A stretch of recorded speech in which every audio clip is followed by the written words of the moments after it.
पाकिस्तान में 14 साल कैद रहने वाले जासूस को 10 लाख का रिलीफ। भारतीय जासूस को 33 साल बाद इंसाफ मिल गया। भारत की सुप्रीम कोर्ट ने मरकजी हुकूमत को हुक्म दिया कि वो 75 साला शख्स को 10 लाख रुपए एक्स ग्रेशिया अदा करे, जिसने भारतीय जासूस होने का दावा किया था और उसे 1970 की दहाई में जासूसी के इल्जाम में पाकिस्तान में गिरफ्तार किया गया था।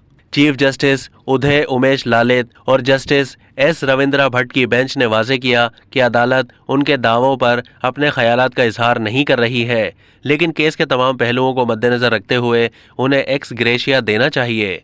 बेंच ने दरख्वास्त गुजार को ये रकम 3 हफ्तों के अंदर अदा करने की हिदायत कर दी। इस मामले में राजस्थान के रहने वाले महमूद अंसारी ने दावा किया था कि उन्होंने साल 1966 में महकमा डाक में नौकरी शुरू की थी। साबिक जासूस अंसारी ने दावा किया था कि उन्हें पाकिस्तानी रेंजर्स ने 12 दिसंबर 1976 को इसी मुलाजमत के दौरान जासूसी के इल्जाम में पकड़ा था।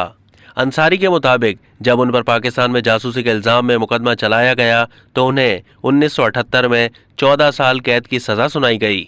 इसकी वजह से वो हिंदुस्तान में मुलाजमत से हाथ धो बैठे और फिर 1980 में उन्हें नौकरी से निकाल दिया गया। महमूद ने बताया कि जब वो 1989 में सजा पूरी करने के बाद रिहा होकर वतन वापस आए तो उन्हें मुलाजमत से बरतरफ होने की इत्तला मिली, तभी उन्होंने अदालत से रुजू किया। अदालत ने ASG से कहा कि वो दस्तावेजात दिखाएं जो ये बताते हैं कि अंसारी उस वक्त जयपुर में अपने काम की जगह पर था जब उसने असाइनमेंट्स के लिए पाकिस्तान जाने का दावा किया था।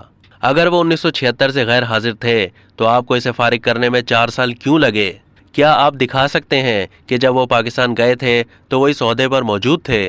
सुप्रीम कोर्ट के एडिशनल सॉलिसिटर जनरल विक्रम जीत ने मरकज की तरफ से पेश हुए महमूद अंसारी की तरफ से दायर दरख्वास्त की सख्ती से मुखालफत करते हुए कहा था कि अगर एक्स ग्रेशिया का हुक्म दिया जाता है तो इसका मतलब है कि अदालत दरख्वास्त गुजार के दावों को कबूल कर रही है। दोनों तरफ के दलाइल सुनने के बाद चीफ जस्टिस उदय उमेश लालित और जस्टिस एस रविंद्रा भट्ट की बेंच ने मरकजी हुकूमत को साबिक जासूस को 10 लाख रुपए अदा करने का हुक्म दिया।